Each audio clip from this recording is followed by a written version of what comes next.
उसके पास कोई सिंहासन नहीं था, कोई सेना नहीं थी, यहां तक कि राजाओं के साथ बैठने का भी अधिकार नहीं था। फिर भी ब्रह्मांड के भगवान श्री कृष्ण ने महलों को छोड़कर उसके घर को चुना। क्यों? यह है विदुर की भुला दी गई कहानी, जो नौकर था फिर भी महान साधु बना और महाभारत की आत्मा कहलाया। जब कौरव वंश को संतान की समस्या हुई तो रानी सत्यवती ने ऋषि व्यास को नियोग करने के लिए बुलाया। व्यास ने धृतराष्ट्र, पांडु और विदुर को जन्म दिया, लेकिन विदुर की मां एक दासी थी, इसलिए उसे सिंहासन नहीं मिला। पर ज्यादातर लोग यह नहीं जानते कि विदुर यमदेव के अवतार थे, मृत्यु और धर्म के देवता, जिन्हें मानव रूप में जन्म लेने का श्राप मिला था। वह सिर्फ एक इंसान नहीं थे, वह धरती पर चलती हुई धर्म की मूर्ति थे। बाल्यकाल से ही विदुर में विलक्षण बुद्धि और आत्मसंयम देखा गया। वे शास्त्रों में निपुण थे, नीति और न्याय की गहराई को उन्होंने बहुत कम उम्र में ही समझ लिया था।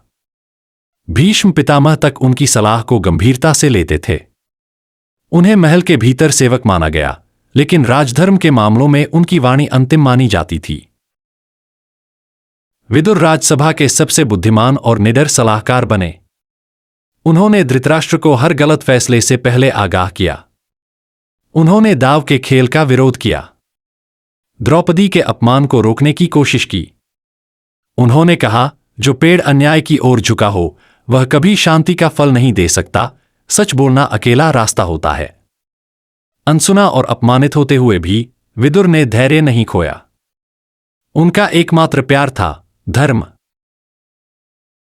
धृतराष्ट्र उन्हें बार बार अनसुना करता गया, लेकिन विदुर डिगे नहीं। उन्हें अपने शब्दों की शक्ति पर विश्वास था। वे जानते थे कि जो धर्म के पक्ष में खड़ा होता है, समय अंततः उसी का होता है। उनकी आत्मा में क्रोध नहीं था, बस करुणा और विवेक था। वे समझते थे कि अधर्म का रास्ता चाहे जितना चमकता हो, उसका अंत विनाश ही होता है। जब कृष्ण शांति स्थापित करने आए, दुर्योधन ने उन्हें भव्य भोज में आमंत्रित किया, लेकिन कृष्ण ने मना कर दिया। उन्होंने विदुर के छोटे से घर का रास्ता लिया। वहां पूरी भक्ति से भरे विदुर ने गलती से कृष्ण को केले के छिलके परोसे और कृष्ण ने खुशी खुशी उसे खा लिया, क्योंकि वहां कोई घमंड नहीं था, कोई राजनीति नहीं थी, सिर्फ शुद्ध प्रेम था। जब युद्ध अनिवार्य हो गया, विदुर ने महल छोड़ दिया। विदुर नीति के नाम से प्रसिद्ध अपनी शिक्षाएं धृतराष्ट्र को दीं। उन्होंने कहा, सिर्फ तब बोलो जब तुम्हारे शब्द ऊपर उठाने वाले हों। बुरे संगत में बुद्धिमान भी विनष्ट हो जाते हैं।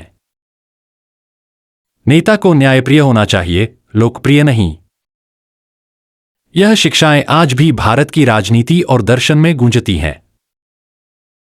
महाभारत युद्ध में जब धर्म और अधर्म के बीच स्पष्ट रेखा खींच दी गई थी, तब भी विदुर ने किसी एक पक्ष का साथ नहीं दिया। उन्होंने स्वयं को युद्ध से अलग रखा, क्योंकि वे जानते थे कि सच्चा धर्म पक्ष नहीं लेता, वह केवल सत्य के साथ खड़ा होता है। यह तटस्थता नहीं थी, यह आत्मा की ऊंचाई थी। युद्ध के बाद उन्होंने सब कुछ त्याग दिया। वे धृतराष्ट्र, गांधारी और कांति के साथ वनवास गए। मौन और ध्यान से उन्होंने अपना देह त्याग दी और यमदेव, धर्म के शाश्वत देवता, उनके भीतर से प्रकट हुए।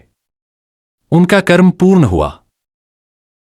कृष्ण ने विदुर से सिर्फ प्रेम नहीं किया, उन्हें आदर दिया, क्योंकि जन्म नहीं, चरित्र महान होता है।